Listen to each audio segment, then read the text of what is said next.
Hello aspirants, welcome to Sahil updates.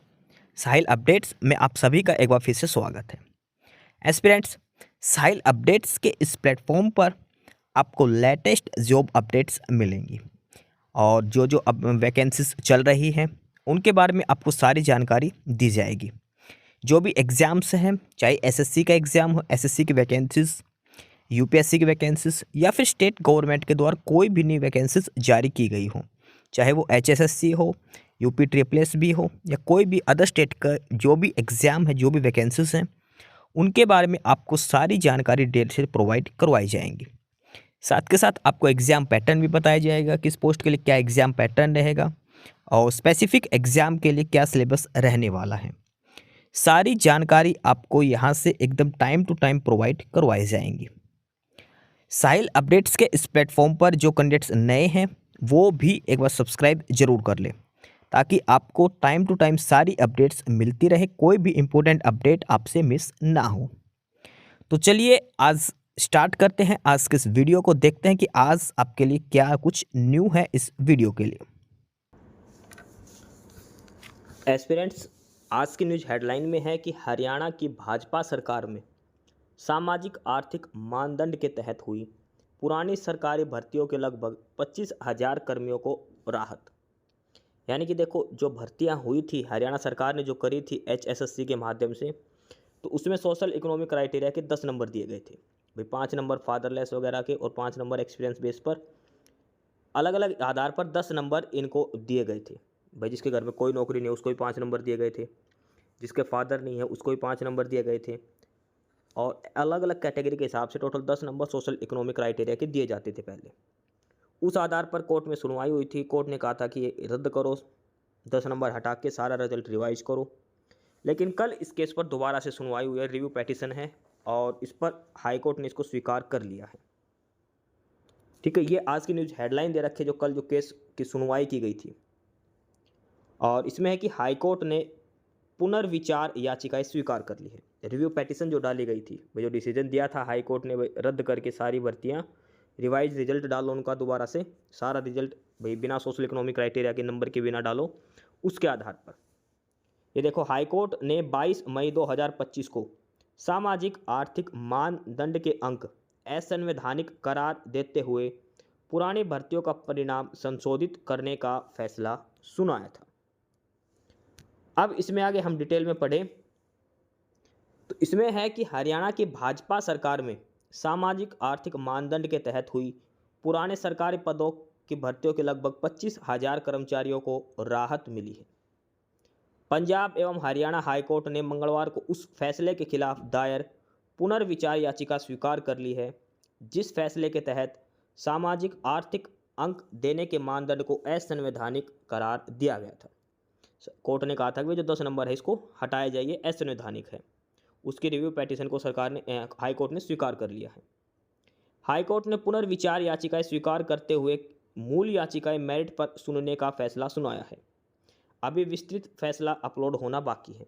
Detailed जो notification वो अभी नहीं दिया है, जजमेंट अभी नहीं आई ऑफिशियल। हाई कोर्ट ने 22 मई 2025 को सामाजिक आर्थिक मानदंड के अंक असंवैधानिक करार देते हुए पुरानी भर्तियों का परिणाम संशोधित करने का फैसला सुनाया था। एडिशनल एडवोकेट जनरल यानी कि डबल एजी संजीव कौशिक ने हरियाणा सरकार की तरफ से पैरवी की। एक पुनर्विचार याचिका एडवोकेट रविंदर सिंह ढुल ने दायर की थी। जस्टिस अश्वनी कुमार मिश्रा और जस्टिस रोहित कपूर की खंडपीठ ने 7 अप्रैल 2026 को दोनों पुनर्विचार याचिकाओं को निपटारा करने का फैसला सुनाया है। ठीक है, कल जो 7 अप्रैल को जो सुनवाई हुई है इस मामले में थे पुनर्विचार याचिका की। देखो इसमें अलग अलग चीज़ है। सबसे पहले तो ये डिसीजन दिया था 22 मई को, जो डिसीजन आया था वो ये डिसीजन दिया गया था। खंडपीठ ने 22 मई 2025 को सुनाए गए फैसले में सूची संशोधित करने, पुराने चयनित नियुक्त कर्मचारियों के बारे में ये निर्देश दिया था। राज्य को संशोधित परिणाम प्रकाशित करना होगा और संशोधित परिणाम के आधार पर जो उम्मीदवार योग्य पाए जाएंगे वे 2019 में विज्ञापित किए गए संबंधित पदों पर नियुक्ति के लिए विचार किए जाने के हकदार होंगे। दूसरी बात कही थी कि जिन अभ्यर्थियों की नियुक्ति हो चुकी है, यदि वे मेरिट में आते हैं तो अपना कार्य जारी रखें। तीसरी बात कही थी कि अगर जिन लोगों को बाहर किया जा रहा है उन्हें भविष्य में पदों पर बने रहने की अनुमति दी जाएगी और इस संबंध में राज्य सरकार उनके लिए रिक्तियों का पता लगाने की कवायद कर सकती है। यदि कोई रिक्तियाँ उपलब्ध नहीं तो उन्हें रिक्तियों पर उपलब्ध रहने तो तदर्थ आधार पर बने रहने की अनुमति दी जाएगी। यानी कि ये कहा था भाई अगर कोई कैंडिडेट बाहर हो रहा है तो उसको हटाया नहीं जाएगा, अगर कोई वैकेंट पोस्ट है तो उसको वहीं पर शिफ्ट किया जाएगा, नहीं है तो टेम्परेरी रखेंगे, जैसे पोस्ट खाली होगी उसको लगा दिया जाएगा, किसी को हटाया नहीं जाएगा लेकिन नए कैंडिडेट्स को शामिल किया जाएगा। इसमें एक और चीज़ लिखी है कि जिन अभ्यर्थियों को संशोधित मेरिट में रखा गया है उन्हें उन अभ्यर्थियों से वरिष्ठ माना जाएगा जिनकी नियुक्ति सुरक्षित कर ली गई है, हालांकि वे मेरिट में नहीं आते। सीनियरिटी के बारे में इसमें कह रखा है। ये सारा डिसीजन दिया था यानी कि 22 मार्च वाला 22 मई 2025 का पहले ये डिसीजन दिया गया था सोशल इकोनॉमिक क्राइटेरिया के नंबर हटाकर दोबारा से। ठीक है, देखो उन्हें हाईकोर्ट ने क्या कहा था कि बोनस अंक देने के कारण चयन प्रक्रिया दूषित हुई है। खंडपीठ ने ये कहा था जो 5 नंबर का बोनस अंक कई जगह 10 अंकों का दिया गया था, उससे क्या है कि जो चयन प्रक्रिया है वो दूषित हुई है, ये संविधान के अनुच्छेद 14 और 15 का उल्लंघन करते हैं। ये सारी बातें कही गई थी। ठीक है, ये सारी पहले की जजमेंट के बेसिस पर है। अब सरकार ने जो पुनर्विचार याचिका दायर करी है उसमें दलील अलग अलग दी है। हरियाणा सरकार के मानव संसाधन विभाग यानी कि HRD की तरफ से पुनर्विचार याचिका में दलील दी गई और इसका नंबर है 1563/2024। ठीक है, और दूसरा है 31 मई 2024 के फैसले को देखते हुए रिट पेटिशन को मंजूरी जिसके तहत 5 मई 2022 की अधिसूचना के तहत सामाजिक आर्थिक मानदंड रद्द किया गया था। अदालत ऊपर बताई गई रिट पिटीशन के ग्रुप के प्रतिवादी नंबर 2 में लिखे हुए बयान पर ध्यान नहीं दिया, जिससे यह साफ तौर पर कहा गया था कि ज़्यादातर रिट पिटीशन बहुत देर से फाइल की गई है, यानी संबंधित चयन प्रक्रिया समाप्त होने के बाद और कैंडिडेट पहले ही ज्वाइन कर चुके थे।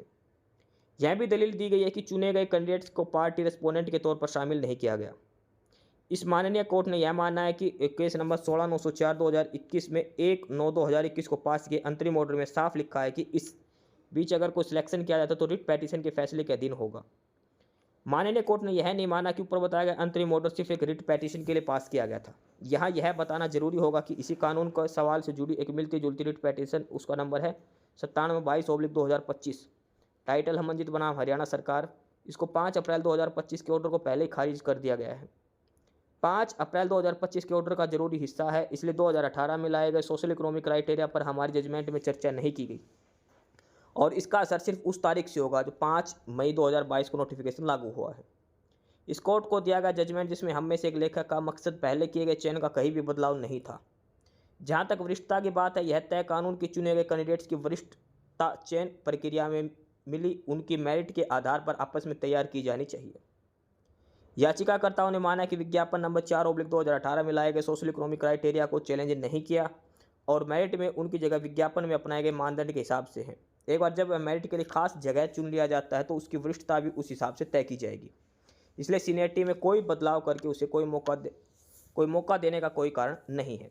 फ़ायदा सिर्फ इसलिए क्योंकि बाद में हमने हरियाणा सरकार द्वारा शुरू किए गए सोशल इकोनॉमिक क्राइटेरिया को ख़त्म कर दिया। इसलिए हाईकोर्ट से आग्रह है कि यह मौजूदा एप्लीकेशन जिसमें इसमें CWP नंबर 16/904/2021 के 22 मई 2025 के ऑर्डर में रिव्यू की मांग की गई है, इसको मंजूरी की जाए और 22 मई 2025 के ऑर्डर को रिव्यू किया जाए। प्रभावित हो सकने वाले चयनित उम्मीदवारों की तरफ से एडवोकेट रविंद्र सिंह ढोल ने लगभग इसी आधार पर पुनर्विचार याचिका दलील रखी थी। ठीक है, ये सारी बातें कही थी और उसके बाद ये AAG है additional advocate general Sanjeev Kaushik, इन्होंने भी अपनी दलील रखी थी और AG हरियाणा ने भी अपनी अलग अलग दलील रखी थी। ओवरऑल कहने का मतलब यही है कि सोशल इकोनॉमिक क्राइटेरिया पर जो बात चल रही थी वही बच्चे हटाए जाएंगे, ऐसा कुछ भी नहीं किया गया, सारी भर्ती सेफ है। आगे से इसको बंद कर दिया गया था। ठीक है, रिव्यू पेटिशन पे सुनवाई की गई है। एस्पिरेंट्स, यही सारी इन्फॉर्मेशंस थी आपके लिए आज की इस वीडियो के अंदर, और जो इन्फॉर्मेशन आपको प्रोवाइड करवाई गई है उसके रिगार्डिंग आपको कोई भी क्वेरी हो, किसी भी कोई प्रकार का कोई डाउट हो तो आप नीचे कमेंट बॉक्स में कमेंट करके हमसे पूछ सकते हैं। बाकी नई अपडेट्स के लिए और नई इन्फॉर्मेशंस के लिए आप हमारे चैनल साहिल अपडेट्स को सब्सक्राइब जरूर कर लें ताकि आपको सारी अपडेट्स मिलती रहें। फिलहाल यही था आज के इस वीडियो में।